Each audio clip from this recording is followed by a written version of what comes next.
Alors c'est simple, vous avez deux Nadia, vous avez la Nadia avant 40 ans et la Nadia après 40 ans. Et quand j'ai découvert le MLM, en fait, j'ai kiffé parce que je retrouvais l'humain. En fait, je me sentais utile, si tu veux, dans le sens où j'ai donné ma vie, et sans regret, bien sûr, à ma famille, à mon mari, à mes enfants, à mes parents, à mes frères, à mes sœurs, parce que j'ai aimé. Mais je me suis oubliée. Et du coup, j'ai kiffé le truc, quoi. Et je l'ai fait pendant 3 ans. Et j'ai décidé de quitter mon CDI pour vendre des brosses à WC. Et je voyais ma mère encore me dire, quoi, tu vas quitter un CDI pour... Mais c'était un kiff. Donc, j'ai fait ça pendant plusieurs années. Et ça a cartonné. En CDI à 1 230 €, du lundi 8h au vendredi, moi, je finissais à midi. Alhamdoulilah. Et à côté, j'ai généré plus que 3 000 à 4 000 € en tant que MLM. La question, et je kiffais. La question, elle est vite répondue. Ah, y a pas photo. Tu sais, c'était même pas que l'argent. Je t'assure, c'était pas que l'argent. C'est que je kiffais voir les gens. Pourtant, encore une fois, je sais, j'insiste, je me répète, je vendais des brosses à WC. Quand je fais un truc, je le fais à fond. Donc, on peut parler chiffres là pendant cette 3 ans? Bien sûr, j'ai fait avec mon équipe. Et tu disais que justement, tu faisais partie des... J'étais la numéro 1 en France et la numéro 3 internationale. Sur le projet en question? Sur les brosses à WC. Faut que tu nous parles un peu de ces brosses à WC là. Hein, tu les vendais à combien ces brosses à WC? 55 €. 55 € une brosse à WC. Et des chiffons pour le carreau. Ils faisaient quoi? Ils brossaient le WC tout seul? Ah non. C'était des bons produits. Et la petite anecdote, c'est qu'une fois, je suis allée faire une démonstration à Rennes. Faut savoir que moi, je bougeais. Je prends ma voiture, je vais au Havre, je vais Le Mans, je vais à Poitiers, je vais à Béziers, je vais dans le sud. Et un jour, je suis allée à Rennes, je fais une démo, j'ai pris ma mère avec moi. Et pendant la démonstration, et devant tout le monde, elle dit 55 €, la action, ils sont moins chers. Ma mère, elle n'a pas compris que je suis en train de vendre là, elle m'a cassé mon truc, moi. Quand tu vends quelque chose, tu ne vends pas un produit, c'est toi que tu vends, entre guillemets. Qu'est-ce qui a fait que t'es arrivée numéro 1, top vendeuse? Selon toi, quels sont les 2 ou 3 trucs qui ont fait que numéro 1? On a compris que tu connaissais très bien le produit, parce qu'avant même de le vendre, en fait, tu connaissais le produit. Ouais, je l'ai consommé. Voilà. Ouais. Mais voilà, le prix peut paraître cher. Bien sûr, totalement. Parce que tu as un profil commercial de base ou... Non, même pas. C'est qu'en fait, il faut savoir que quand tu proposes un produit, la personne ne va pas l'acheter pour le produit, pas pour la personne. Quand je me suis mariée avec mon mari, qui est converti français, le jour où on s'est mariés, il m'a dit, écoute, moi, je compte aller vivre au Maroc. Parce que lui, il venait déjà au Maroc. Et il avait pour projet d'ouvrir sa boîte au Maroc. Et moi, je lui ai répondu ce que tous les parents disent, tu vas te faire arnaquer, tu vas te faire voler, t'as pas la carte vitale, tu vas être malade, J'ai dit, écoute, moi, je suis pas prête, vas-y tout seul. Et en fait, je rêvais de vivre au Maroc. Mais il y avait toujours ces frustrations que les autres me transmettaient. Quand je suis arrivée, il ne se passait pas ce qui se passe aujourd'hui en France. Cette islamophobie qui est en train de s'installer en France, c'est un truc de malade. Et en fait, je me dis qu'Allah, encore une fois, c'est ce que nous ne savons pas. Je suis arrivée au Maroc, aujourd'hui, j'accompagne les gens à s'installer au Maroc. Tout est écrit. C'était pas prévu. Salam alaikum, bienvenue sur la chaîne. Aujourd'hui, c'est une vidéo particulière parce que c'est le premier podcast de la chaîne. Ok, donc soyez indulgents. On n'a pas encore donné de nom, donc on compte sur vous pour nous aider dans les commentaires. Et surtout aussi, un petit aparté, j'ai fait pas mal de vlogs. On en a fait 2 ou 3 au moment où vous allez peut-être regarder cette vidéo. J'ai vu que ça a beaucoup intéressé, beaucoup d'interactions, beaucoup de mails. Donc, je tiens à vous remercier. Encore une fois, vraiment, si vous kiffez le format, faites-le moi savoir. Abonnez-vous, bien évidemment. Et surtout, likez. Barakallahu fikoum. Aujourd'hui, pour le premier podcast, où l'objectif, c'est de mettre en lumière l'invité. Okay, c'est un peu l'idée et de parcourir un peu sa vie entrepreneuriale, son expérience et de voir comment on peut vous impacter. Donc le premier invité qu'on a aujourd'hui, c'est Nadia Goudvab. Salam alaikum. Wa alaikum salam. Comment tu vas? Ça va super, merci à toi. Je suis honorée d'être là, ça me fait vraiment plaisir. Merci et salam alaikum à vous. Merci en tout cas d'avoir accepté l'invitation. Vraiment, ça me fait grave plaisir. Plaisir partagé. En plus, le premier podcast. Il n'y a pas de hasard avec des rendez-vous, hein, j'arrête pas de le dire. Hein. Dis-moi Nadia, pour les personnes qui ne te connaissent pas, est-ce que tu peux te présenter? Oui, bien sûr, marhaba, je m'appelle Nadia, maman, 3 enfants, entrepreneuse depuis plusieurs années. Je mets en avant maintenant ça que je suis installée au Maroc, ça fait à peu près 1 an et demi. Et alhamdoulilah, Allahumma kal hamd. Alors c'est simple, vous avez 2 Nadia, vous avez la Nadia avant 40 ans et la Nadia après 40 ans. Mais j'expliquerai tout à l'heure c'était quoi le déclic des 40 ans. D'accord. Avec nous, on a aussi Rihab. Salam alaikum. Wa alaikum salam wa rahmatullah. Tu peux te présenter? Alors, rapidement, je suis la femme de l'ombre des personnes qui sont dans la lumière. Ouais, c'est une lumière. C'est qui les personnes qui sont dans la lumière? Nadia, toi, je suis pas et d'autres. Non, il faut savoir que Rihab, donc, elle travaille chez Easylock, elle travaille aussi chez Nadia. On aura l'occasion, en tout cas, de parler un peu du parcours et de ce qu'elle présente. Et c'est vrai que Rihab, c'est la femme de l'ombre parce qu'elle travaille chez Easylock, au sein d'Easylock, depuis maintenant quelques années. Aujourd'hui, les résultats qu'on a chez Easylock sont partis par le biais, grâce à... C'est pour ça que je te l'ai piqué, Khalid. Ouais, j'ai vu que tu m'avais piqué et tout. Mais bon, pépite, masha'Allah. Je confirme, je peux que confirmer. Merci en tout cas pour la présentation. Tu parlais de 2 Nadia, donc Nadia avant 40 ans et Nadia après 40 ans. Ouais. Donc on va essayer de se concentrer sur la Nadia d'avant 40 ans. Ouais. Pour vous, peut-être qu'il y a un lien avec la Nadia de après totalement, 40 ans, tout simplement. Ouais, donc Nadia avant 40 ans, je sais pas, ton enfance peut-être C'est même pas mon enfance, vous savez, c'est un peu un cursus lambda, j'ai envie de dire, parce que école, boulot, CDI, les enfants, le système, t'achètes la maison, t'as le CDI, t'as les horaires de bureau, t'as le petit SMIC, t'as la petite vie et tout. Allahumma lakal hamd. Et en fait, si tu veux, j'ai découvert le MLM, donc le marketing et tout, avec les personnes, je vendais des produits ménagers. Donc, si tu veux, c'est un peu des réunions que tu faisais ça le week-end, le vendredi, le samedi, le dimanche, donc en plus de mon boulot la semaine. Mais ce que j'ai aimé, c'était l'humain. On retrouvait l'humain, donc à travers des petites ventes à domicile. Et j'ai fait ça pendant 3 ans. Et ça a été j'ai kiffé, j'ai vu des gens, j'ai rencontré... Et pourtant, je vendais des brosses à WC, des chiffons pour les carreaux, des produits pour le ménager, pour frotter, enfin bref. Mais ce que j'ai aimé dans cette expérience, c'était l'humain. Et encore une fois, donc j'ai quitté mon CDI pour me lancer à fond dedans. Donc tu étais salarié. Salarié. Ça a duré combien de temps? Salarié, je l'ai fait pendant... ma fille... En fait, avant, j'étais assistante d'éducation, pionne, surveillante, pour pouvoir être avec mes enfants le mercredi, le week-end, les vacances scolaires. D'accord. Ensuite, quand mes enfants, c'était un peu plus grand, j'ai pris un boulot en tant que CDI pendant plus de 5 ans. Et ensuite, on va dire que j'étais autonome, entre guillemets.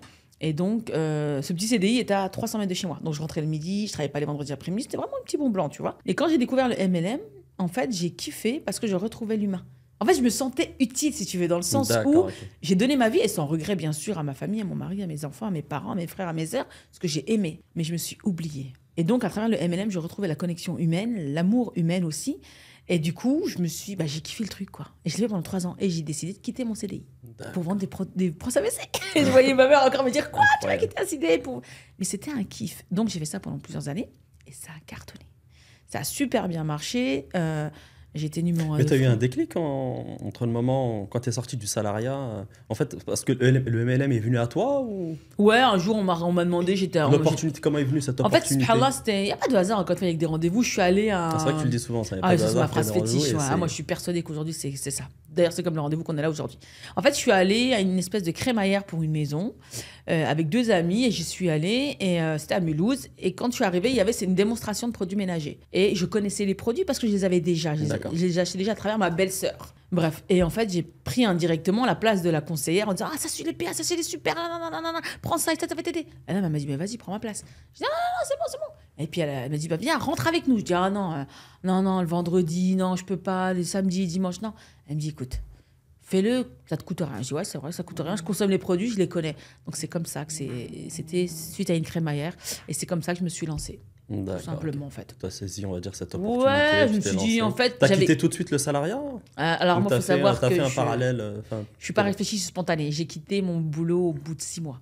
Après, parce que j'avais... Sur ces 6 mois-là, donc tu travailles... Enfin, tu t'étais déjà lancé. Ouais, j'ai fait les deux. Tu as fait les deux. Alors, tu étais en CDI à 1 230 €, pour faire simple. Du lundi 8h au vendredi, moi, je finissais à midi. Alhamdoulilah. Et à côté, j'ai généré plus que 3 000 à 4 000 €. Tant que MLM. La question, elle est vite répondue. Ah, il n'y a pas photo. Mais tu sais, c'était même pas que l'argent. Je t'assure, c'était pas que l'argent. C'est que je kiffais voir les gens. Pourtant, encore une fois, je sais, j'insiste, je me répète, je vendais des brosses à WC. Mais en fait, si tu veux, ce que j'aimais bien, je me retrouvais. Tu vois, l'énergie, là, la vibe et tout. Et donc, c'est ça qui a fait la différence aussi. Donc, je dis, au bout de 6 mois, j'ai dit avec mon mari, écoute, moi, je plais. Il me dit, vas-y, continue. J'ai monté mon équipe, j'ai évolué. Je suis montée en Allemagne. Je suis allée à l'île Maurice. Allahumma barak, on a fait une équipe de 145 personnes. Ça cartonnait et tout. Bah, j'ai écouté mon cœur. J'ai quitté mon CD, j'ai fait ça. Et qu'est-ce que tu aimais dans le fait de voir des gens? Ben en fait, comme là, ensemble, on est ensemble. Parce qu'aujourd'hui, on est beaucoup dans l'ère du digital, des réseaux. On voit pas beaucoup les gens en YouTube, ça, les réseaux. Et moi, il n'y a rien de mieux que... Moi, je kiffe les événements, le physique et les gens. C'est l'énergie que tu donnes, que tu reçois, c'est les échanges. Ouais, donner, c'est recevoir. Donc, donner l'énergie, échanger, parler. Pas beaucoup écouter parce que je parle beaucoup. mais non, plus sérieusement, c'est toujours quelque chose qui m'anime beaucoup. Et je sais pas, c'est l'humain, l'amour de l'humain. Et donc, ça est suivi à ça. Donc, j'ai fait ça pendant 3 ans. T'as fait ça pendant 3 ans, ouais. C'était la question que je voulais te poser. Ouais. Donc pendant 3 ans. J'ai fait ça. Mais quand j'ai fait ça, moi, il faut savoir, quand je fais un truc, je le fais à fond. Donc, on peut parler chiffres là pendant ces 3 ans? Bien sûr, j'ai fait 700 000 € de vente. 700 000 € de vente. Avec mon équipe. À toi toute seule. Et tu disais que justement, tu faisais partie des. J'étais la numéro 1 en France et la numéro 3 internationale. Sur le projet en question? Sur les brosses à WC. Faut que tu nous parles un peu de ces brosses à WC là. Tu les vendais à combien ces brosses à WC? 55 €. 55 € une brosse à WC. Et des chiffons pour le carreau. Il disait quoi? Il brossait le WC tout seul? Ah non. C'était des bons produits. C'était des bons produits écologiques, tout ça. Et que t'arrivais. Et la petite anecdote, c'est qu'une fois, je suis allée faire une démonstration à Rennes. Il faut savoir que moi, je bougeais. Hein. Je prends ma voiture, je vais au Havre, je vais Le Mans, je vais à Poitiers, je vais à Béziers, je vais dans le sud. Et un jour, je suis allée à Rennes, j'ai pris ma mère avec moi. Et pendant la démonstration, parce que ma soeur habite à Rennes, j'ai pris ma mère avec moi. Et devant tout le monde, elle dit 55 €. La action, ils sont moins chers. Ma mère, elle n'a pas compris que je suis en train de vendre là. Elle m'a cassé mon truc, moi. Tout le monde a rigolé. Mais oui, non, effectivement, je sais pas. La preuve que quand tu vends quelque chose, tu ne vends pas un produit, c'est toi que tu vends, entre guillemets. T'es convaincu du produit. Ah, mais totalement. Je voulais te poser la question. Qu'est-ce qui a fait que t'es arrivé numéro 1, top vendeuse sur ce produit? Parce que, en fait, selon toi, quels sont les 2 ou 3 trucs qui ont fait que numéro 1? On a compris que tu connaissais très bien le produit, parce qu'avant même de le vendre, en fait, tu connaissais le produit. Ouais, je l'ai consommé. Voilà. Ouais. Mais voilà, le prix peut paraître cher. Bien sûr, totalement. Sauf que tu avais un peu des copies. Est-ce que tu as un profil commercial de base ou... Non, même pas. C'est qu'en fait, il faut savoir que quand tu proposes un produit, la personne ne va pas l'acheter pour la personne. Pas pour le produit, pardon, mais pour la personne. Tu crées cette relation de confiance. C'était du porte-à-porte, du coup. C'était pas du commerce ou autre. Non, c'est important, il faut le préciser. Okay. C'est du porte-à-porte. C'était quoi? Il y avait des leads qu'on te devait d'aller voir, ou tu faisais vraiment du porte-à-porte encore à l'ancienne?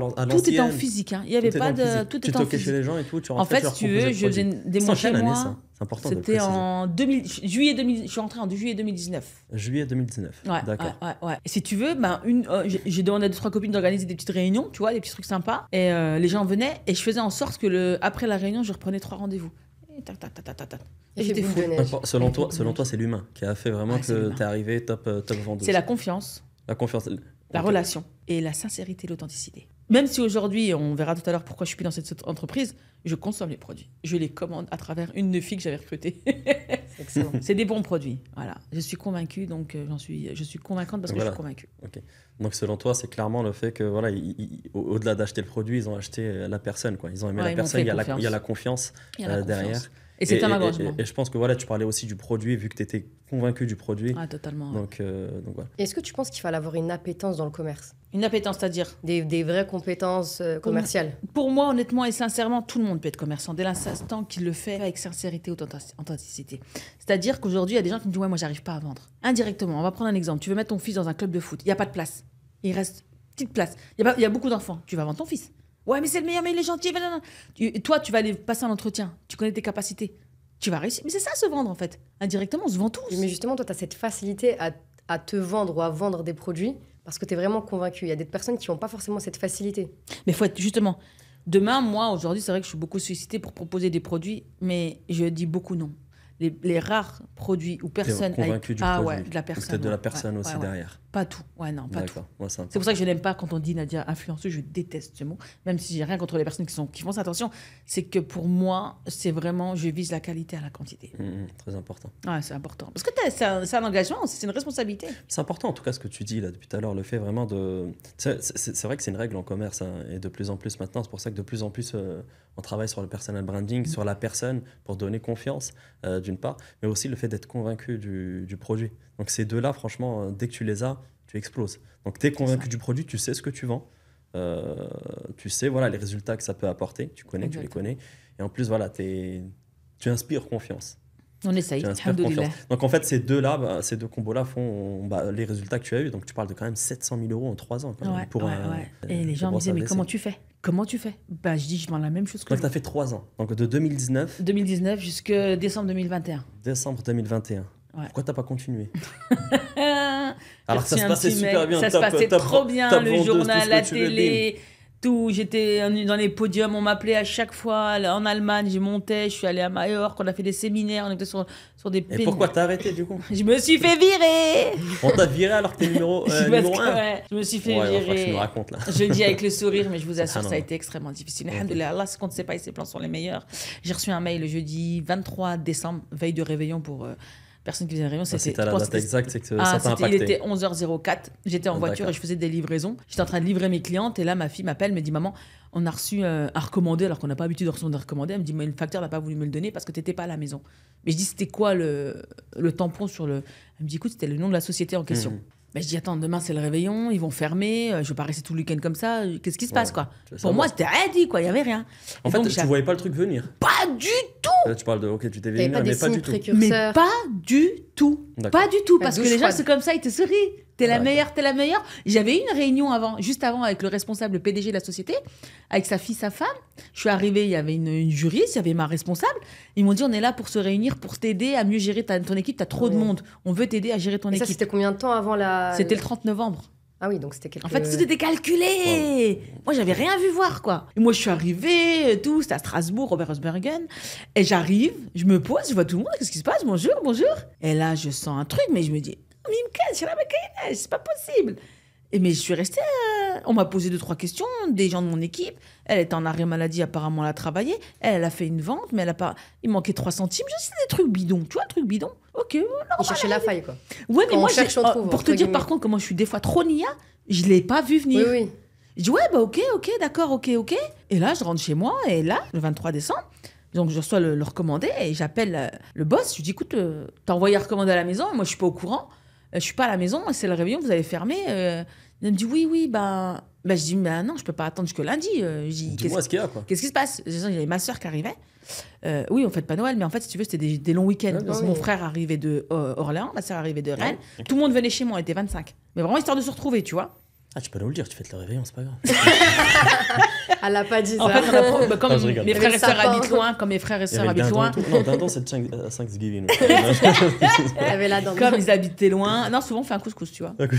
Ma mère, elle fait un couscous. Elle fait ça. Et donc, ouais, elle fait ça aussi. Et du coup, elle me dit, écoute, je te l'envoie par mail. Je m'en rappellerai toute ma vie. Il n'a pas voulu te le dire au téléphone directement? Ah, il assumait pas. Non, c'était la fille du boss. Ah, la fille, ok. Je reçois le mail et je conduis. Là, je livre une cliente, je rigole et tout. Je regarde le mail, je vois, merci pour vos chiffres. Je l'ai encore le mail. Mais on va rompre votre contrat. Mais là, c'est pas possible. Il y avait une raison dans le mail? Ou non, il y avait un merci, non. Merci, on va rompre. Non, il n'y avait rien. Et là, je la rappelle, je dis, j'ai reçu le mail, qu'est-ce qui se passe? Qu'est-ce qu'il y a? Non, mais Nadia, tu comprends... d'un point de vue personnel, on t'aime bien. Puis j'ai même un écrit sur WhatsApp, tu vois. On t'aime beaucoup, on t'apprécie, tu es agréable, tu es souriante, tu es bienveillante, les gens t'apprécient. Mais ça pose problème avec les autres vendeurs, tu déranges. Tu déranges parce que tu vends plus, trop que les autres. Là, mais pour un patron, c'est bizarre quand même. Ouais, dire que stratégiquement parlant, t'as un e-player, t'as un top vendeur. Ouais. Il peut déranger, mais... Même mon avocat, il n'a pas compris. Tu le gardes. Il m'a dit, j'ai jamais entendu ça de ma vie. Stratégiquement parlant. Mais le truc, si tu veux, en fait, ça faisait 3 ans que j'étais là. Il y en a, ils étaient là depuis 10-12 ans. Le contrat que tu avais avec la société, c'est quoi? C'est du VDI, vendeur à domicile indépendant. Donc ils sont en droit de faire ce qu'ils t'ont fait ou... Non. Non, d'accord. Non. Et suite à cela, c'était ça, c'est ce fameux avant, après 40 ans. Ouais. Et c'est quoi le premier sentiment que tu as eu quand tu as reçu ce courrier? J'étais voir mon mari. Un coup au de travail. Mais le sentiment, c'est quoi? C'était de l'injustice? Une trahison. Trahison. Ah ouais, une grosse trahison. Parce que c'était tous les 4 matins des cadeaux, des diamants. J'avais eu des coffrets, j'avais des trucs de fou. Et là, on me disait ciao, quoi. Et là, ma sœur venait d'arriver. Ma mère nous appelait, elle avait un repas. T'es où? On t'attend. J'ai mangé, j'arrive après. T'es en état de choc, en fait. Mais de ouf. Impossible de conduire. Mon mari m'a rejoint. J'étais sur le bas-côté et j'avais pas le mindset que j'ai aujourd'hui. J'avais pas le tiaoué cool que j'avais aujourd'hui. Et avec même mon mari, il comprenait pas. Il me dit, je sais pas. Et donc, du coup, je dis à ma mère, allez manger, je viens après. Et j'ai pas réalisé. En fait, t'étais en état de choc. Ouais. Et donc là, je cours chercher un avocat. Dans la même soirée. Dans la même journée. Dans l'heure qui suit. Mais sauf que c'était le réveillon de Noël, tout le monde était fermé. Ouais, c'est complexe. Ah oui, d'accord. Tout était stratégique, en fait. Et du coup, j'avais pas ce tiaoué cool que j'ai aujourd'hui, tu vois. Je me vois assise à 14h devant les marches d'un avocat. J'attends qu'il ouvre. Et je rentre et je m'assois et j'attends dans les marches d'escalier, mais je me cache parce que c'est une rue où toutes les voitures passent. Et je me dis, ouais, si quelqu'un me voit devant un truc d'avocat, c'est un avocat connu à Épinal, ils vont dire, elle a un problème, elle. Ce jour-là, tu ne te voyais pas aller voir un avocat. Tu étais toute souriante et tout, tu allais livrer et tu savais pas que tu allais... je me retrouvais sans salaire, sans rien. Incroyable. Et en tant que VDI, t'as pas de chômage. Du jour au lendemain. Mais comment tu as eu ce déclic de dire, je vais tout de suite aller voir un avocat? En fait, je cherchais une porte. Ah, tout de suite, chercher la porte. Je voulais savoir qu'est-ce que je pouvais faire. Et pour moi, j'allais pas prendre un avocat à faire une procédure. Hein. C'était juste demander est-ce qu'ils ont le droit de faire ça. D'accord. Qu'est-ce que je peux faire? C'est ce côté un peu justice, en fait. Ouais, c'était... Alors que jamais de ma vie, j'étais en justice, tu vois. Mais c'est mon équipe qui ont pris rendez-vous avec l'avocat, en fait. Du coup, en fait, quand toi, tu pars, ton équipe aussi part derrière, c'est ça? Par contre, ouais. Là, ça a été... Donc, j'ai pas annoncé tout de suite. Tu vois, déjà, il faut avaler la pilule, tu vois. Donc, je rentre et j'avais rendez-vous pour le hijama le jour-là, avec ma mère l'après-midi. Donc je l'amène et on passe au Leclerc et je l'amène au rendez-vous. Et la dame, la hijama, elle te pourra leur dire aujourd'hui, elle me dit, t'es rentrée Nadia, j'ai eu un nœud à l'estomac.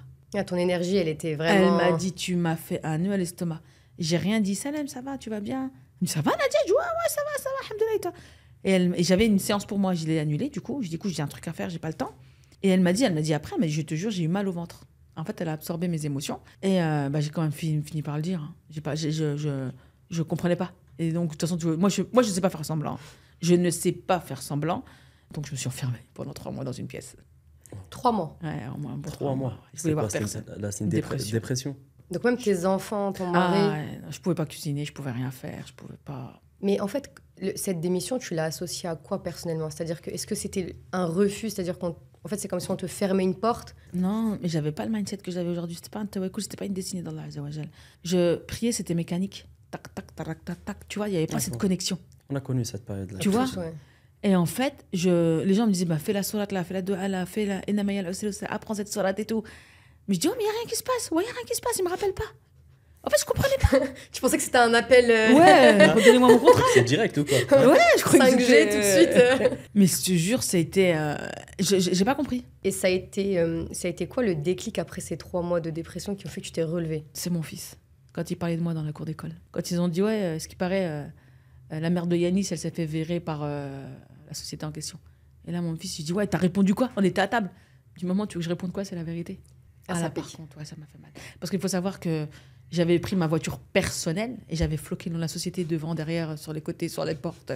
C'est le Nadia, quoi. T'étais vraiment engagé, en fait. Ah, moi, quand je suis engagée, je suis engagée. J'ai la khribga en vacances avec le nom de la société. Ça, c'est excellent. Il y avait des brosses à WC, en gros. Ouais, j'en les ai ramenés avec moi, bien sûr. T'imagines à la douane au Maroc? C'est qui elle? Ouais, non, ça a été mon fils. Quand il m'a dit, quand je lui ai dit, mais t'as répondu quoi? Il me dit, tu veux que je réponde quoi? C'est la vérité, tu t'es fait virer. Et pourquoi ça t'a fait mal?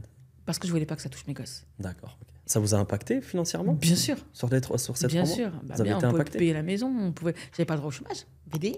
Ouais. Ah oui. Donc, j'avais plus goût à rien. Ouais. On a vendu la maison. Mais alhamdoulilah, en fait, Rabbi, il a fait les choses pour que je me libère de riba. Ça, c'est important. On veut connaître un peu le fil pour voir. Aujourd'hui, ma'Allah malak alhamd. C'est la plus belle chose qui me soit arrivée. Donc, c'était une maison à riba, donc les crédits. C'était une magnifique Du coup, maison. Ouais, je l'ai vue, elle était magnifique. Je te confirme. C'était, tu sais, comme un truc à la télé, là, tu fais 8 000 € sur une terrasse pour t'asseoir dessus. Tu te dis, ouais, c'est illogique de faire des trucs comme ça.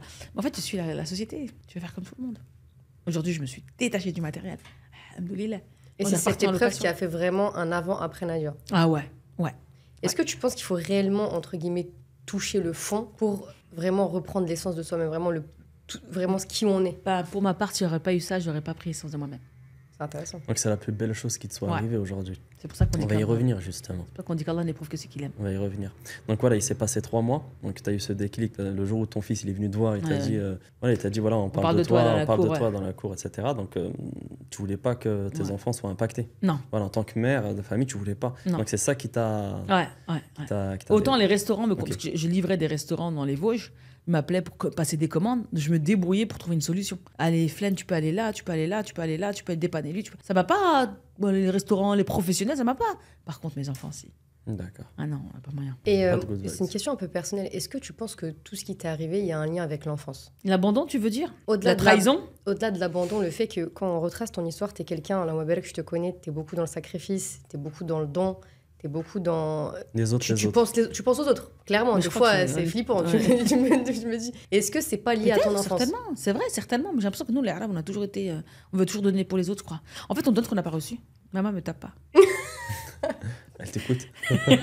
Non, c'est vrai que j'ai remarqué qu'il y a beaucoup de gens qui donnent énormément parce qu'ils se comblent un manque. Ça, c'est un truc, c'est un truc de ouf. Qui est lié à l'enfance. Qui est certainement, ouais. Parce que j'ai un handicap. Il faut savoir que j'ai une jambe plus petite que d'autres. Je suis une butée de la hanche gauche. Donc, c'était très dur, les moqueries à l'école, le fait de boiter. Puis j'ai un strabisme. Et du coup, aussi, c'est vrai qu'aujourd'hui, j'en rigole. Ça s'est jamais vu. Hein. La première fois que tu me l'as dit, on m'appelait l'Arja, l'Aoura. Tu vois, j'en rigole, mais c'est pas. Non, aujourd'hui, alhamdoulilah, Allah malak al-ham. Mais tu sais, quand t'es enfant, ça fait mal. Ouais, bah, complètement. Et tu dis rien. Tu vois. Donc, je pense aussi, c'est ce côté de rejet, d'abondant. Pas d'abondant. Mais c'est un peu ce côté humiliation, le fait que les... Ah ouais, je me suis sentie humiliée quand je me suis fait Et est-ce virer. que justement le fait de... On dit souvent qu'on reproduit des schémas, le totalement. fait de se sentir humilié quand on est enfant, Et en fait, le fait qu'après, quand tu as reçu cette lettre, c'est un peu une humiliation en mode j'ai fait tout ça et vous me le rendez comme ça en fait. Ouais, c'est ça. C'est tout à fait ça. C'est ça le merci. Et le pire, c'est qu'il me disait, mais t'es faite pour ça, mais va voir ailleurs. C'est un truc de ouf ça. Et ça renvoie toujours à la petite Nadia en fait. Et je disais, si au moins vous me donniez une raison valable, genre, je sais pas, j'ai fait une bêtise, j'en sais rien, au moins, quoi. Un fiche un petit peu. J'avais besoin qu'on me reproche. D'un motif. Je sais pas, d'un motif. Tu voulais un motif, ce qui est logique. Non, il y avait pas. Et aujourd'hui, tu l'as le motif, tu penses l'avoir. Ah bah là, on est en procédure judiciaire, ça fait 3 ans. Ça fait 3 ans, donc c'est toujours pas terminé. Non, on a gagné, alhamdoulilah. Ils ont requalifié le contrat en contrat de travail. Waouh. Donc, ils m'ont renvoyé 35 fiches de paie, ils m'ont envoyé tout ce qu'il faut. Ils ont fait appel. La société en question a fait appel. Mais ils étaient obligés de faire appel. Parce qu'en fait, le contrat, il y avait beaucoup de choses qui étaient... C'est affaire à suivre encore. Donc, c'est pas fini. C'est en bonne voie. Mais l'avocat m'a dit, je n'ai jamais eu une affaire pareille. Virer quelqu'un parce qu'elle cartonne. Mais c'est fou. Moi aussi, je comprends pas. Je suis chef d'entreprise. J'ai des commerciaux. J'ai des e-players, des top vendeurs. Ouais. C'est eux que je vais privilégier. Même si en bas, voilà, c'est un peu compliqué. Mais écoute. Mais je pense... J'en suis convaincue qu'Allah a fait ça pour que je suis là aujourd'hui au Maroc. Parce que c'est de là où j'ai pris la décision de vivre ma vie et de pas la suivre. Justement, donc il s'est passé 3 mois, tu es sorti de cette dépression. On a vendu la maison, on est reparti en location. Vous êtes reparti en location. Ouais. Tu as rebondi. J'ai lâché prise surtout. Tu as lâché prise surtout. Mais du coup, tu travailles après? Tu as pris un contrat CDI ou non. pas du tout? Oh non, en fait, ma mère, je me souviens, elle m'a dit, ouais, si tu veux, il cherche des caissières chez Action. Attention, c'est pas péjoratif. Hein. Et là, elle me dit, ouais, on me rabaisse. Enfin, je me suis dit, non, c'est pas ça que je veux. C'est normal, c'est compliqué. En fait, si tu veux, j'ai été caissière chez Brico Dépôt, j'ai kiffé. Caissière à Carrefour, j'ai kiffé.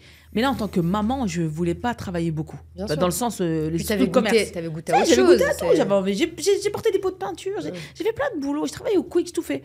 Mais là, je me suis découverte à travers l'entrepreneuriat. J'ai découvert la Nadia qui était capable de faire des ventes. Ouais, t'as découvert l'entrepreneuriat à travers ça. Je me suis dit, il y a c'est ta première vraie expérience entrepreneuriale. Ouais. Et j'ai kiffé. Et je me voyais pas retourner dans le salariat. Du coup, t'as fait quoi après? J'ai continué à vendre des compléments alimentaires. J'ai repris des compléments alimentaires, mais pourquoi? J'ai consommé des compléments alimentaires pour moi. Une détox, j'avais fait une petite détox et tout. Et le mec voulait que je rentre. Je dis non, c'est terminé pour moi. Ne me parlez plus de vente de produits, c'est terminé pour moi. Et après, il m'a dit, teste les produits si tu veux. Je dis, ok, je vais tester. Et là, j'avoue, j'ai testé, j'ai kiffé. Et encore une fois, il n'y a pas de hasard. Je suis allée à Paris, je me rappelle, j'ai pris le train, il est tombé en panne. J'ai pris l'autre train. Non, je suis arrivée en retard, j'ai loupé le train, j'ai pris l'autre train. Et le moment où le train tombe en panne, on nous demande de descendre du train. Je me pose dans l'herbe, en Champagne-Ardenne, j'avais rien à manger, j'avais faim. Et là, on me dit, vas-y, connecte-toi, il y a un Zoom. J'avais que ça à faire. Donc, je me suis connectée. J'ai dit, ouais, c'est pas mal. C'est pas mal. J'ai kiffé. Il y avait mes valeurs. Parce qu'il faut savoir que dans cette société, je ne travaillais pas avec mes valeurs ni mon éthique. Et ça, c'est un truc que j'acceptais. Et là, il y avait mes valeurs. J'ai testé. Et là, ça avait fou. J'ai redémarré, ça a cartonné. Incroyable. Alhamdoulilah. Franchement, j'ai encore kiffé. Là, on est en quelle année? En 2022 donc, c'était mars 2022. Mars 2022. Ouais, mars 2022. T'étais pas encore au Maroc à ce moment-là? Non. Top vendeur encore ou... Ouais, j'ai fait 3 000 € première commission. Waouh. Ils ont jamais vu ça en 10 jours. Et après... Encore une fois, voilà, t'es convaincu du produit et l'humain, toujours. Et toute mon équipe de l'ancienne société m'a rejoint dans le truc. C'est magnifique. Donc eux, ils ont fait fou. Et nous, on a fait fou. Incroyable. La preuve que les gens te suivent pour la personne et pas pour le produit. Et c'est intéressant, tu as dit quelque chose, à travers l'entrepreneuriat, en fait, c'est comme si ça t'avait donné ce regain de confiance parce que tu dis, je suis capable de... Ah ouais, de ouf. Et est-ce que tu penses qu'aujourd'hui, l'entrepreneuriat, c'est aussi un moyen pour, je vais dire les femmes de manière générale. On fera notre podcast avec un homme, Khalid. Est-ce que tu penses que la douane, hein. Ça va pas, là. Il y a que des femmes. Non, je rigole. Est-ce que tu penses que justement, c'est aussi un biais pour reprendre confiance en soi et vraiment mener des projets qu'on ne pourrait pas mener si on n'était pas entrepreneur? En fait, si tu veux, dans la deuxième société de compléments alimentaires, le tremplin qui a été extrêmement fort par rapport à la première, ça a été le développement personnel, le mindset. Donc certes, non, moi ce que j'avais découvert avec la première société, c'était l'humain, l'amour des gens, les rencontres, tout ça. Mais je n'avais pas le mindset que j'ai aujourd'hui par la deuxième société de compléments alimentaires. C'est-à-dire qu'on a fait des coachings, des bootcamps en Turquie, on s'est enfermé pendant des jours, assises par terre, à travailler le mindset. On ne devait pas prendre une chaise, tu vois, des trucs de ouf, quoi. J'ai kiffé, je me suis dépassée. J'ai traversé dans un petit truc, tu sais, les cordes quand tu vois à la télé entre deux forêts où tu vois le vide. En fait, on devait se dépasser. T'as marché sur les braises et tout. C'est la prochaine étape. Mais franchement, je me suis dit que j'étais capable. Incroyable. Et j'ai reprogrammé mon cerveau, mon subconscient. Et en fait, pour moi, franchement, c'est l'école de la vie. Mais c'est pas facile. Bien sûr. waouh, faut accepter que tu... Tu parles de quoi, l'école d'entrepreneuriat? L'entrepreneuriat, même se connaître soi-même, tu vois, connaître tes faiblesses. Mais pour moi, l'entrepreneuriat, c'est ce que je dis souvent. Moi, j'ai fait 8 ans de salariat et en une seule année d'entrepreneuriat, à partir de 2018, j'ai plus appris sur moi-même que les 8 années. Hein. Bah, c'est ça. Et ça, je le dis tout le temps. Parce que voilà, il va t'arriver des galères, il va t'arriver énormément de choses. Là où quand tu es salarié, tu as une certaine sécurité. Ok, tu avances, tu te poses même des questions sur ton tawakkul. Est-ce que tu places ta confiance en Allah ou est-ce que tu places ta confiance en Allah? C'est un djihad. Tu vois, c'est un djihad parce que tu connais ton salaire, tu sais potentiellement combien tu vas gagner d'ici 2 ans, 3 ans, t'es cadre, ok. Alors que quand tu es entrepreneur, tu sais pas ce qui se passe, les galères, regarde, tu as reçu un courrier, tu es entrepreneur, bim, tu vois. Alors qu'avec un contrat, un CDI, ça peut pas se passer comme ça. C'est vrai. Ça peut pas se passer comme Quoique ça. aujourd'hui... On n'est pas à l'abri. Hein. Mais pour moi, ouais, c'est magnifique. Ah, mais voilà, mais au moins on n'est pas à l'abri. Mais encore une fois, oui, le salariat, de toute façon, c'est pas une on pense que c'est une sécurité, mais ça non, ne moi, l'est pas. c'est des menottes. Pour moi, c'est des voilà. menottes. C'est une prison. Tout dépend, tu le vois sous quel angle. Bien sûr. Ah ouais. T'as redémarré dans le MLM. Je suis repartie dans le MLM, dans le marketing digital, mais là, par contre, tout se faisait en ligne. Il n'y avait pas de livraison physique. Comment tu vendais là à ce moment-là? Que sur les réseaux. Là, ils nous disaient faites sur les réseaux. Faites sur les réseaux. C'est à ce moment-là, Nadia Good Vibes sur les Ouais. réseaux? C'est à ce moment-là? Ouais, bah, tu sais pourquoi Nadia Good Vibes? Parce qu'en fait, j'avais le nom de la société dans Instagram. Nadia Good Vibes n'existe pas. Il existait bien avant. Ok, ça marche. En fait, avant, c'était Nadia. Le nom de la société pour qui j'étais. Sauf que j'ai eu un huissier de justice à la maison qui arrivait avec une lettre recommandée en me disant vous enlevez tout de suite le nom sur les réseaux sociaux, vous n'êtes plus associé à cette entreprise. Vous enlevez vos cartes de visite dans tous les restaurants. Ils doivent pleurer aujourd'hui. Et vous n'avez plus le droit de rouler avec votre voiture parce que vous avez la marque sur votre voiture. Donc moi, tu vois, j'ai pas la lettre des huissiers de justice à la maison. Je vois la lettre et là je dis ouais bah attendez je vais changer, j'enlève tout de suite quoi. Je suis prise de panique, j'enlève Nadia le nom de la société et là je dis je mets quoi. Et là au même moment, comme il n'y a pas de hasard, il y a une fille qui m'appelle. Mais là tu parles de la première société. Ouais. Il y a une fille qui m'appelle. Mais j'avais... Instagram existait bien avant, ok. Ouais, mais il y avait personne. Parce que nous, on n'avait pas le droit aux réseaux sociaux. Ok, mais tu l'as développé avec la deuxième boîte avec qui tu bossais. On n'avait pas le droit aux réseaux sociaux avec la première société. D'accord. Parce que c'était pas autorisé. Aujourd'hui, ils l'ont autorisé quand ils m'ont viré. Parce que j'en ai fait des vidéos en privé, par contre. C'était autorisé en privé sur Snapchat. Et quand ils ont vu que ça a marché, ils l'ont autorisé. Mais ils m'ont viré avant. Ok. C'est bizarre comme stratégie. Et donc, elle existe toujours cette boîte? Ouais, bien sûr, mais elle est en train de couler. Ah, excellent. Même pas, tu vois, je souhaite même pas de mal à personne parce qu'ils étaient un sabeb en fait. Voilà, ils ont eu un sabeb. Le patron, il a fait un AVC. C'est cette histoire. Et je veux du mal à personne. Parce qu'en fait, Allah subhanahu wa ta'ala les a choisis comme sabeb pour que je puisse bifurquer, c'est tout. Et donc, je viens pour changer le nom de la société. Je ne sais pas quoi mettre. Et là, il y a une fille qui m'appelle, elle me dit ça va, Good Vibes. Ah, bah, je dis bah voilà, on va mettre Nadia Good Vibes. Et c'est parti de là. Nadia Good Vibes. Okay. Et là, le compte était de 200 abonnés, il est passé à 50 000.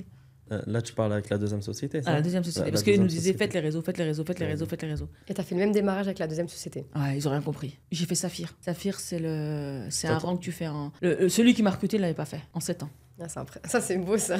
Tu vois? Incroyable. Mais j'ai eu peur. J'ai freiné par un moment. Quand je suis montée sur le stage, au podium en Thaïlande, ils m'ont fait monter. J'ai pris panique, en fait. Parce que je me suis dit, ils vont me virer. Ouais, reproduction du film. Ouais, donc forcément, tu... Et là, j'ai eu un blocage. J'ai pas réussi à monter plus. Parce qu'après, Saphir, c'était rubis, diamant et tout. J'aurais pu le faire. Et il y a eu un blocage. J'ai pas réussi à remonter parce que... Ça fait combien d'années là-bas? 2 ans et demi. Moi, je les consomme encore aujourd'hui. D'ailleurs, aujourd'hui, ils me recontactent tout le temps, mais... Pourquoi t'as arrêté? Je consomme... Non, ça se passait très très bien. Ouais. Super, il n'y a rien à dire. On a eu des attaques, on a eu des haters, mais jusqu'au point de passer au journal de TF1 pour m'insulter d'escroc. Mais c'est pas grave, c'est pas ça qui me dérange, parce que c'est ça qui te fait grandir en fait. Tant que t'as pas d'haters, c'est que t'as pas de succès. Mais pourquoi j'ai un peu bifurqué, c'est que je me dis, si demain la société elle ferme, je fais quoi moi? Tu vois ce que je veux dire? Demain, non, c'est bon, je fais un truc à moi. Si je sais que j'ai un... En fait, c'est quelqu'un qui m'a dit un jour, il m'a dit, je comprends pas. Tu cartonnes chez Flen, pourquoi tu fais pas un truc à toi? Moi, je dis, ouais, je sais pas. Et là, il y avait un manque de confiance en soi. J'arrive à vendre le produit des autres, et j'arrive pas à vendre le mien. Je sais pas pourquoi. D'accord. Elle va confirmer. Je sais qu'elle a envie de parler là, mais... je me retiens. Non, ok, t'as fait 2 années et demie donc, dans la société. Ouais. Donc t'as arrêté par toi-même, du coup, ce que tu viens de dire. J'ai pas arrêté parce qu'aujourd'hui, ils m'attendent. D'ailleurs, ils vont peut-être voir ces vidéos. Ils m'attendent et je les aime beaucoup. Ils sont t'as toujours pas arrêté, en fait. T'es toujours avec eux. Mais... Je suis avec eux dans le sens où je consomme, je me commande mes produits tous les mois parce que je les kiffe. Ils sont très bien. C'est une super équipe, il n'y a aucun problème. Sauf que j'ai besoin... Donc, entre-temps, je me suis installée au Maroc. Donc, dès l'instant après que j'ai eu cette période-là, j'ai décidé de vivre ma vie. Donc mon mari a décidé aussi de son côté de quitter un CD de plus de 10 ans. On avait vendu la maison, on est parti, on a loué un camion Ucar, on a mis nos affaires, j'ai pris mon chat et je suis parti au Maroc. Et j'ai dit, c'est simple, qu'est-ce que tu veux dans la vie? Mais qu'est-ce qui t'est arrivé? C'est quoi Je le me suis dit, déclip? c'est bon, Rabbi subhanahu wa ta'ala, il nous a Et tout créé ça, pour c'est l'adorer. lié aussi à la première expérience. Ah là, oui, vous faites quand ah il oui, y à avait la 27 ans. dépression. Donc ça veut dire Ah que oui. même 2 ans après, t'étais encore impacté de la première, enfin du premier choc que t'as eu. Ouais, je l'ai pas travaillé en fait. Donc malgré que t'étais dans la deuxième boîte, Ça et que ça se passait super très bien, Mais t'étais t'avais toujours peur que ça se impacté. reproduise. Ouais, Ouais. j'ai janté qu'il y avait. Du Et il coup, me disait, mais c'est bon. t'étais face à un plafond de verre en mode non, si je continue Ouais, à si je monter, on va me continue. Et virer. quand j'ai eu mes commissions de 37 000 euros par mois, j'ai eu une commission de 37 T'as 000 euros. paniqué. J'ai paniqué. Je dis, ouais, non, là, j'arrête. Il y a un truc qui va pas. Il y a un truc qui C'est va excellent, pas. j'arrête. Il y a une carotte quelque part là. Il y a une carotte Je quelque gagne part. beaucoup trop. C'est bizarre, mais je sais pas. Donc j'ai dit, ouais, bon, qu'est-ce que j'ai envie de faire dans ma vie? Je vais faire la Umrah, je vais envoyer mes parents à la Mecque et je vais vivre au Maroc. Donc, alhamdoulilah, j'ai pu accomplir les 3 là. À la Umrah avec mes parents, mes enfants, mon petit frère, que j'aime plus que tout. J'aime aussi mon autre frère, je t'aime aussi. Mais en fait, j'ai amené, alhamdoulilah, j'ai pu réaliser le rêve des parents. On a pu s'installer au Maroc avec 10 000 euros en poche. Hein. Mais je me suis dit, ça y est, tiens, ouais, cool, quoi. Lâche prise, tu ne contrôles rien. Tu t'es installé quand? On est arrivé en juillet 2023. Juillet 2023. Mon petit chat, tout ça, le petit camion. Ça fait 1 an et demi. Mais moi, ce qui Ouais. m'intéresse, c'est vraiment quel est ce déclic de l'installation au Maroc. C'est-à-dire que, parce que ça faisait T'avais déjà quelque chose avec 2 le ans. Ah, le Maroc, ça a toujours été. Hein. Quel mot, c'est le Maghreb. Non, plus sérieusement, c'est que c'était aussi, quand je venais au Maroc, même quand j'étais petite, c'était pas mais rêve, tu vas au Maroc, c'est juste que tu étais dans un environnement qui était en adéquation avec tes valeurs. C'est-à-dire que salam, marhaba, la hafdak, la yazik, Eden, tu vois, tout ça. J'étais moi. J'avais pas besoin de regarder comment tu t'habilles, comment tu fais, comment tu parles, salam alaikum. Le mot que tu sors, tu dois faire attention à ce que tu dois dire. Et à l'heure où je te dis ça, c'était pas ce qui se passe actuellement en Europe. Hein. Donc là, j'étais bien au Maroc. Je m'étais imaginé Tu là-bas venais tous les ans au Maroc? Ah, tous les ans. Tous les ans. Ah ouais. Donc, est-ce qu'à un moment donné, je sais pas, même avant 40 ans, ce que tu veux, il y avait ce truc en mode je vais venir vivre au Maroc ou pas du tout? Quand je me suis mariée avec mon mari, qui est converti français, le jour où on s'est mariés, il m'a dit écoute, moi je compte aller vivre au Maroc. Parce que lui, il venait déjà au Maroc. Il vivait déjà au Maroc? Et il venait Il tout le venait. temps à Mohamedia. Et il avait pour projet d'ouvrir sa boîte au Maroc. Et moi, je lui ai répondu ce que tous les parents disent tu vas te faire arnaquer, tu vas te faire voler, t'as pas la carte vitale, tu vas être malade, tatata. J'ai dit écoute, moi je suis pas prête, vas-y tout seul. Et en fait, je rêvais de vivre au Maroc. Mais il y avait toujours ces frustrations que les autres me transmettaient. Donc je me dis non, le Maroc, ça va pas. Ma mère elle me dit chiche, pas la adhérera 200 € par mois. Je dis pourquoi faire, ça sert à rien. Faut qu'on se résidue tous au Maroc, ça sert à rien. Mais ils avaient raison. Mais j'ai toujours kiffé le Maroc. Tu mets une gandora zerrea fil beb, je suis la plus heureuse. Ou à Podcassi. Allez. T'aurais dû mettre ta abaya. J'ai hésité, Ok. j'ai lâché le bas du Maroc, hein, donc j'ai On hésité a à la mettre. plusieurs, Ça fait même. un peu beaucoup. Mes enfants, ils me disent maman, gênant ça. C'est génial. Il n'y a pas tes enfants, c'est pas grave. Mais non, c'est un rêve que j'ai toujours voulu. Et encore une fois, Allah, c'est ce qu'on ne sait pas. Quand je suis arrivée en juillet 2023, avec mon petit camion, avec mon petit chat, avec mes enfants. Elle kiffe son chat. Ah là, c'est ma vie. Elle s'appelle Shiba. Je kiffe, essaye. Je voulais pas l'appeler Nana, c'est pas logique.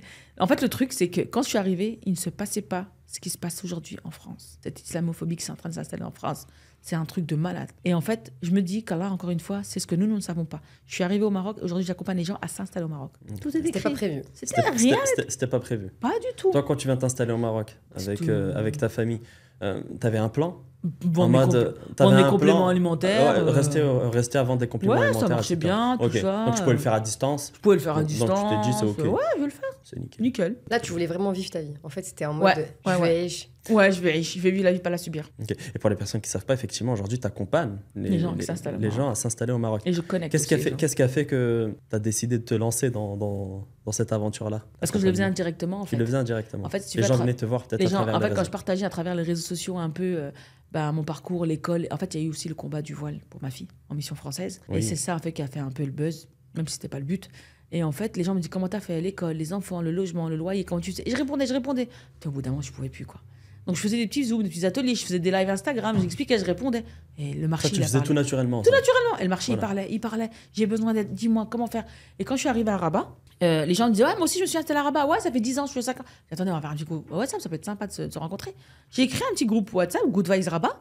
Et on était 10, 20, aujourd'hui on est 165. J'ai bloqué le groupe. Quand Il y a trop de tu as monde. créé le groupe WhatsApp, tu n'avais pas prévu de lancer Mais pas du tout. un accompagnement. Mais pas du tout, c'était juste pour que les familles puissent se connecter, Ouais, les t'as maris, voulu les réseau- enfants, t'as voulu se réseauter, rencontrer. etc. Mon Créer mari, un ils ont réseau. fait un groupe hommes pour le foot, pour les rencontres.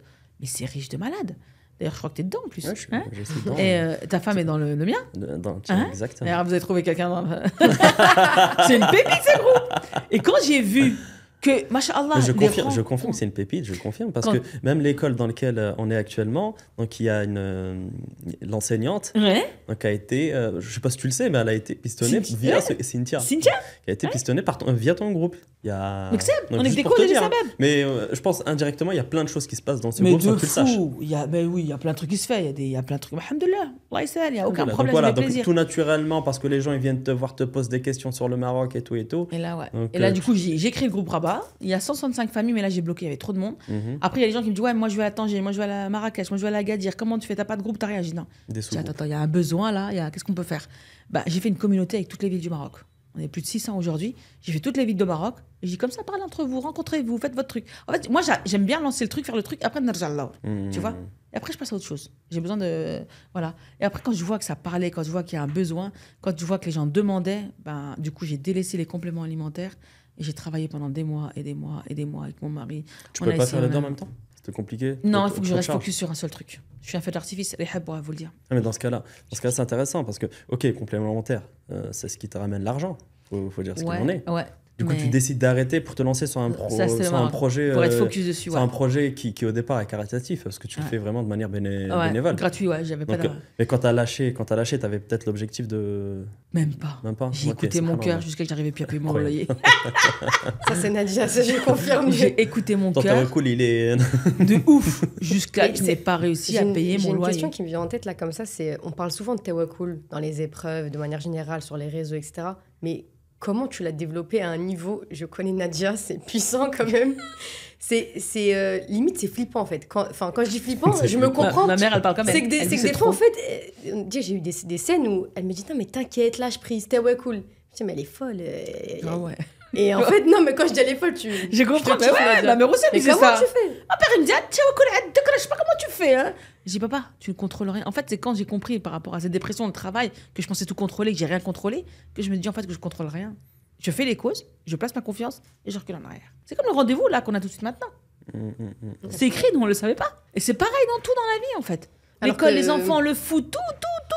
La société, elle nous pousse à être dans le contrôle. Mais bien sûr, qu'on est tout mais lâchez prise. Vous ne contrôlez rien. C'est lui qui contrôle. Par contre, faites les causes. J'ai un truc qui me vient à l'esprit quand ma mère, elle m'appelle, problème de santé, elle me montre les analyses du médecin, c'est pas bon, ta maman, regarde, j'ai papa fait arrêt. Ah là, il m'a insulté tout le monde. Ah, il me dit au bout d'un moment, il me dit c'est bon, tu nous saoules là. Tu vois pas qu'elle a... Je dis maman, c'est les émotions.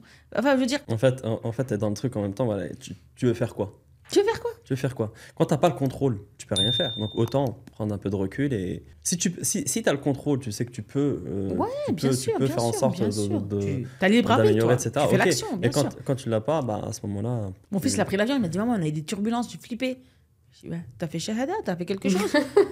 Et je lui dis voilà quoi, c'est l'heure quoi. C'est important. Mais alhamdoulilah, mais Ok. Donc t'as lâché les compléments alimentaires, donc tu t'es concentré vraiment sur ton groupe, sur ce que demandait ta communauté. Ouais, j'ai répondu à la communauté. T'as répondu à la communauté. Du coup là, ça se passe comment là actuellement avec cette communauté? C'est beaucoup de travail. Mais ça c'est Rihab qui va répondre parce que c'est elle qui gère tout ça derrière. Parce que moi j'ai un problème, enfin j'ai un défaut, un problème, oui et non. C'est que moi, je donne tellement que... et ça me fait plaisir et j'aime bien le faire. Mais je ne sais pas si tu veux structurer un peu tout ça. D'accord. C'est-à-dire que moi, j'y vais, je fais, je fonce. C'est ouais, cool, encore une fois. Mais ça se passe comment? En fait, on commence tout petit avec un petit atelier sur Zoom. 1, 2, 3. Puis là, tu vois que ça marche. Tu vois que les gens demandent. Tu crées des liens. J'ai créé 2. D'ailleurs, il y en a de Latifa qui est chez toi aujourd'hui. Oui. Qui s'est installée à Marrakech, qui a pris ta formation, qui se lance dans la... Voilà, c'est un truc de fou. C'est fou. C'est un truc la connexion en fait. Voilà. C'est vraiment la connexion. C'est dans la connexion. D'où Ndelia. On en reparlera effectivement de. Mais effectivement, Rihab est venue donc pour structurer. Magnifique. Elle m'a fait des trucs Excel, machin et tout. Des fois, elle les ouvrait pas. Non, j'avoue, je les ouvre pas. Elle a fait des tableaux, la structure. Pas le seul du coup. Non, t'es pas le seul. Lui aussi. Non, il ouvre pas lui aussi. C'est pas un hasard si j'ai déjà donné 2 personnes qui n'ouvrent pas les tableaux Excel. Elle a fait un truc magnifique, subhanallah, masha'Allah, et c'est ce dont j'avais besoin, de structurer. Okay. Du coup, aujourd'hui, avec cette structuration, tu as développé un accompagnement, une formation. Ouais.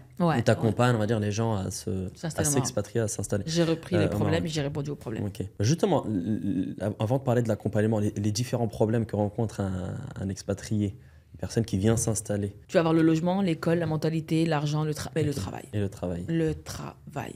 Ça, c'est le truc qui revient le plus. C'est des problèmes que tu as rencontrés, toi? personnellement ou pas forcément? Ou c'est peut-être à travers les expériences des gens? Non, je le vois à travers... En fait, je vois des pépites quand je parle avec des gens, mais ils connaissent pas leur valeur. Okay. Ils n'ont pas confiance en eux. Ils sont pas en train de se zazer, quoi. Ils sont tellement habitués au système du salariat qu'ils ont peur de se déployer. Tu penses qu'il faut faire comme toi comme ça, du jour au lendemain, prendre un camion et aller au Maroc, ou il faut préparer l'expatriation? Non, il faut préparer. Toi, le conseil que tu donnes, c'est vraiment la préparation. J'ai eu des épreuves, ça n'a pas été facile. Okay. Franchement, ça a été très difficile. Mais encore une fois, c'est le mindset qui fait la différence. Je ne dis pas que mon mindset est meilleur, mais je t'assure qu'il faut se préparer. Toi, regarde, les enfants à l'école, les logements. Ah, mais complètement. moi, je suis d'accord avec toi, il faut se préparer. Vraiment, il faut se préparer. Moi-même, personnellement, je me suis expatrié en juillet, pas juillet 2023, mais 2024. Donc là, ça fait 6 mois que je suis ici. Je vis à Rabat. Enfin, à Rabat, plutôt à Tmara. Effectivement, logement, éducation. Donc, il a fallu changer les écoles des enfants. Donc là, on va changer le logement. Alhamdoulilah. Alhamdoulilah. Donc, on fait avec, mais effectivement, donc, il faut préparer le terrain. Après, j'ai l'impression que ça fait un peu partie du package parce que tu peux pas tout maîtriser en fait, dans l'expatriation. T'as beau, même si nous, derrière, quand même, en amont, on a quand même essayé de regarder un peu les écoles, se renseigner, etc. On a peut-être fait des erreurs. On n'a pas pris ton accompagnement. C'est peut-être l'erreur. C'est peut-être l'erreur. Non, il n'était pas lancé encore. Il n'était pas lancé. Il n'était pas encore lancé. Non, il n'était pas encore lancé. C'était en septembre 2020. Du coup, je me suis lancé comme ça. Donc, on est venu aussi au Maroc et tout. On avait préparé les écoles, on a inscrit les enfants, on a vu le logement, etc. Et le jour où tu m'as dit l'école, vous avez mis des enfants, je savais que ça n'allait pas durer. Elle me l'a dit. Je me souviens, elle me dit, Aline, c'est quelle école? Et elle m'a fait une petite tête en mode. J'ai visité cette école, je l'ai vue, mais elle est très bien. Mais il n'y avait pas la structure d'organisation. Elle est très très bien, effectivement. Mais effectivement, la structure n'y est pas. D'où le problème au Maroc, on en a déjà parlé, c'est que tout le monde peut ouvrir une école, il me semble. Et d'ailleurs, c'est quoi votre bilan après du coup, ça fait 1 an et demi au Maroc. Toi, ça fait 6 mois. Ça fait 6 mois. C'est quoi votre bilan? Écoute, moi, je vais te donner un bilan rapide. Là, je dois aller rendre visite à ma famille. Là, dans 2 semaines en France. La première fois, depuis juillet, j'ai pas mis les pieds en France. Vraiment, le Maroc me manque déjà. Donc ça prouve que je me sens très très bien ici au Maroc. Là où, en France, mon cœur était un peu refermé. Je me sentais très mal. C'est un grand mot, mal se sentir. Sauf qu'ici, franchement, tout va bien, t'es à l'aise, t'es ouvert. Tu te sens à ta place. Baraka dans le temps. Une baraka dans le temps. Tu te sens vraiment chez toi. Là où en France, mais c'est dommage à dire, peut-être que je me sens plus chez moi, même si c'est un pays que je suis né en France. Bien sûr, on l'aime, elle nous a fait grandir, bien sûr. La France, franchement, je peux que l'aimer par rapport à ce qu'elle m'a donné. On va pas mentir, bien sûr. Et après, c'est peut-être la direction qu'elle est en train de prendre actuellement qui remet en question énormément de choses, quoi. Donc aujourd'hui, t'es papa, t'as des enfants, donc l'éducation des enfants est primordiale. Et toi, ton bilan, Nadia, c'est quoi? Des malmarrés. Au début, quand je suis partie vraiment au Maroc, je vous assure que personne ne m'a soutenue. Dans le sens où nos parents, qu'Allah nous les préserve, ils ont eu tellement peur qu'ils m'ont dit on t'attend, tu vas revenir. Tu vas revenir. Tu tiendras pas, tes enfants, tu tiendras pas. Tu verras, tu reviendras. Je te rassure, on m'a dit la même chose. Mais c'est juste de la peur. Là, ça fait 1 an et demi, ils sont à 2 doigts d'arriver là. Ils vont chercher à s'installer. Mon frère, ma soeur, mon petit frère, il est chez moi, là où je vous parle. Il a ramené des CV. Voilà, non, on voit bien que malheureusement, aujourd'hui, on aime notre France, elle nous a fait grandir, elle nous a fait éduquer, elle nous a donné des valeurs. Mais aujourd'hui, nous, en tant que parents, nous ne pouvons pas donner ces valeurs à nos enfants, qui est au contraire au nôtre. Exact. Et pourquoi le Maroc? Pourquoi pas un autre pays pour sa hijra ou son expatriation? On parle souvent de Dubaï, la Malaisie. Il n'y a pas l'Ataï. Il n'y a pas l'Ataï comme au Maroc. Il n'y a pas M. Moi, je pense avoir c'est le choix du cœur, d'une part, parce que je suis marocain. Mais il y a beaucoup de non-marocains qui s'installent en C'est vrai. Mais je pense qu'il faut leur laisser la parole, effectivement. Mais clairement, moi, personnellement, je suis marocain, donc il y a le choix du cœur. Et c'est vrai que moi, depuis tout petit, et avec ma mère me l'a rappelé, j'ai toujours dit, je vais vivre au Maroc. Je vais vivre au Maroc. Il y avait ce truc-là. Il y avait une première tentative avec mon épouse, mais ma famille, il y a maintenant plus de 2 ans, 2022-2023, pour aller à Tanger, mais ça s'est pas fait. Ça s'est pas fait en fait, pourquoi? Parce qu'il y a ma mère qui a dit un truc et franchement qui a fait que je l'ai pas fait. C'est en mode, tu vas nous priver de nos petits-enfants. Ah ouais. En fait, ça a fait mal. Sur le coup, ça m'a fait un peu mal. Et on avait tout préparé, les écoles, le logement, on était en mode et tout. Mais il y a eu cette phrase-là, ça m'a beaucoup impacté. En toute honnêteté, ça m'a énormément impacté. Et du coup, je me suis trouvé une excuse pour pas le faire. Pour pas y aller. Mon beau-père m'avait dit pareil. Tu nous retires... Alors, mon beau-père est chrétien. Il m'avait dit, tu nous retires notre petit-fils. Ça a été très dur. C'est dur d'entendre ça. C'est très dur. Et c'est vrai qu'il a refusé. Il refusait de venir au Maroc. Il a dit, moi, si vous partez, au revoir. Je ne viendrai pas vous voir. Vous viendrez nous voir, on ne viendra pas. Mais c'était juste de la tristesse indirectement. C'est ça, et quand on est arrivé au mois de juillet, j'ai demandé à mon beau-frère, j'ai dit, écoute, il faut que tu le ramènes. Donc, tu lui laisses pas le choix, tu le ramènes. Il est venu, mais il a 2 doigts d'acheter un appartement. Monsieur Dubois. Mais il a cru c'est le tiers-monde ici. Il m'a dit, mais Ils mangent tout le temps ici. Mais c'est intéressant. Je dis, ouais, ils mangent tout le temps. Il m'a dit, mais c'est magnifique. Mais c'est intéressant ce que tu dis, parce que tu dis, ils pensaient que c'était le tiers-monde, parce qu'on a beaucoup d'Européens, on se C'est regarde de une- se dire, Maroc, c'est... C'est l'avenir. L'Afrique, c'est l'avenir. Et mon beau-père était bluffé par la vie, comment c'était. Il a rencontré beaucoup de Français souches qui vivaient là, qui allaient au pain. Il a dit, il lui disait, mais non, on ne pourrait pas repartir là-bas. Et mon beau-père, il vient 2 fois par an maintenant. Incroyable. Ah non, c'est... Ouais. Et je me dis, en fait, quand on est des causes et des sabables pour nos familles. Moi, je suis persuadée que déjà, je vois autour de moi. Les gens me demandent pour venir acheter un appartement. Moi, je sens que je ne suis pas propriétaire aujourd'hui. Je suis encore locataire. Mais alhamdoulilah. Mais ce que je veux dire par là, c'est qu'Allah, c'est ce qu'on ne sait pas encore une fois. Nous sommes des causes et des sabables pour les gens. Les autres personnes. Et là, il y a du monde qui arrive.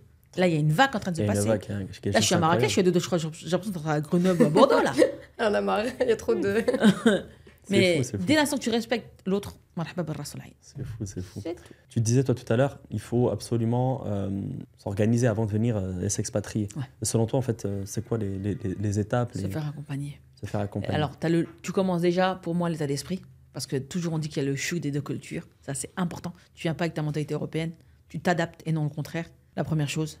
Après, c'est le travail. Donc, avant le mindset, l'état d'esprit, c'est Donc le pour toi, il faut travail. travailler le mindset dans un premier temps. Ah ouais. Parce Et que le mindset, tu le travailles en venant, en faisant des allers-retours ou... Non, on le travaille, on a des petits groupes où on le travaille justement. Ok, donc tu le travailles à travers des Ouais, petits je travaille des D'accord. groupes. Voilà. Après le travail. Parce qu'après, une fois Quand tu parce dis le qu'il y a- travail, c'est des revenus. En fait. les Il revenus. faut- Parce il faut qu'il y a ait des revenus gens, tous je les mois. t'assure, ils sont propriétaires, ils ont des voitures, ils ont l'argent, ils n'ont pas le mindset. Donc ils viennent, mais ils repartent. Ouais, c'est- Parce qu'il y a le choc des deux J'en ai cultures. connu. Ça, c'est de effectivement. fou. Après, je travaille le travail, donc le revenu, d'accord. Et c'est là aussi que tu interviens, toi. Ce qui est c'est Effectivement. magnifique ce que tu proposes. Ensuite, seulement les écoles. L'administration, mais les écoles. Les écoles, parce que souvent les gens prennent le logement et après cherchent l'école. Et ils se retrouvent à faire des allers-retours. Non, c'est les écoles et aide après le logement. C'est ce que j'ai fait pour mes enfants. Je suis arrivée à Rabat, j'ai fait... moi, j'avais les compléments alimentaires. J'ai cherché l'école. On a inscrit les enfants et dès qu'on a eu la validation de l'école, on est venu ici 3 fois. On était à pied, on a fait le tour des quartiers, on a été voir les samsars, les agents immobiliers et après on a trouvé l'appartement. On a fait en fonction de nos enfants pour pas qu'ils aient et entre les enfants, on voulait pas faire des allers-retours tout le temps et surtout je voulais qu'ils puissent rentrer à la maison facilement, on va dire.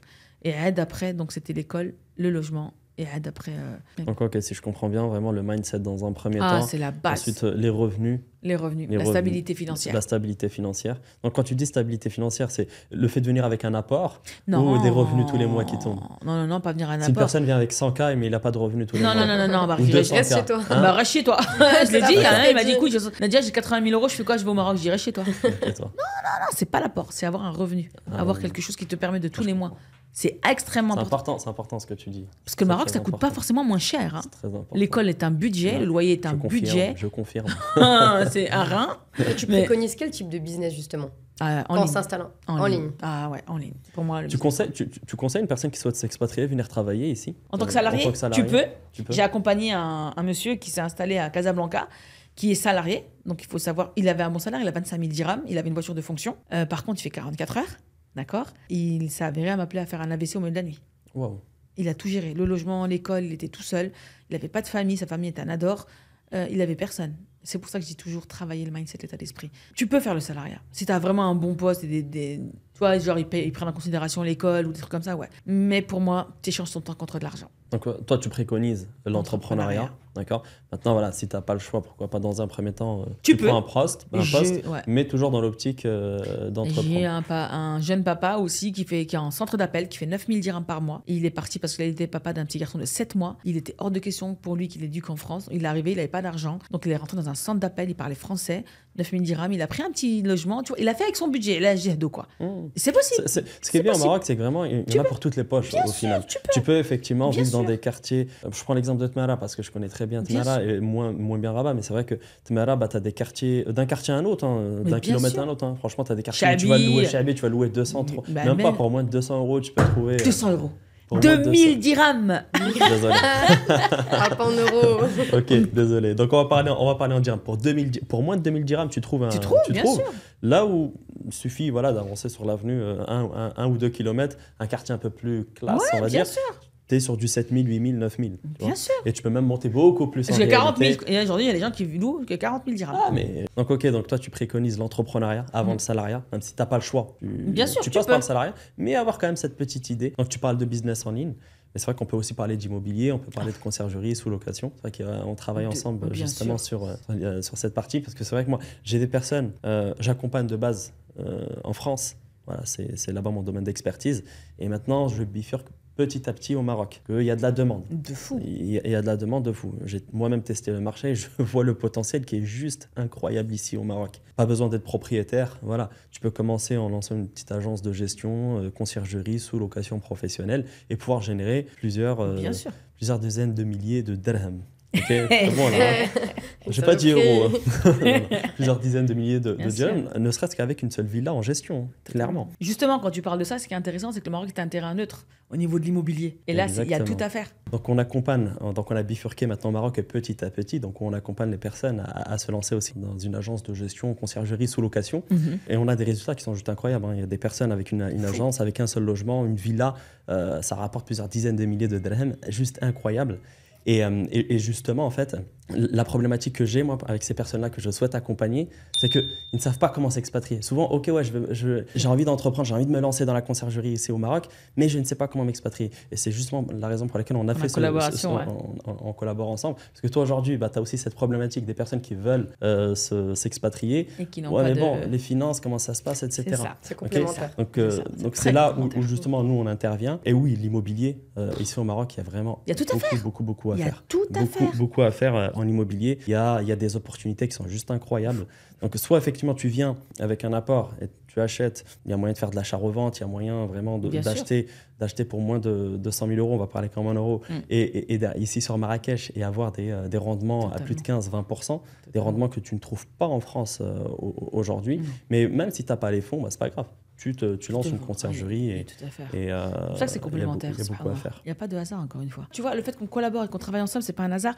Parce que tu vois, quand je parlais du fait de ce que tu proposes, je suis convaincue de ce que tu proposes. Et ça, c'est important parce que les gens nous font confiance. C'est une responsabilité aussi. Et c'est important de le mettre en avant parce qu'aujourd'hui, on peut être sollicité par différentes personnes qui proposent des formations, tout ça. Et c'est bien, il faut. Mais encore une fois, la qualité, pas la quantité. Ouais, c'est exactement. Business bienveillance. Business bienveillance, bismillah.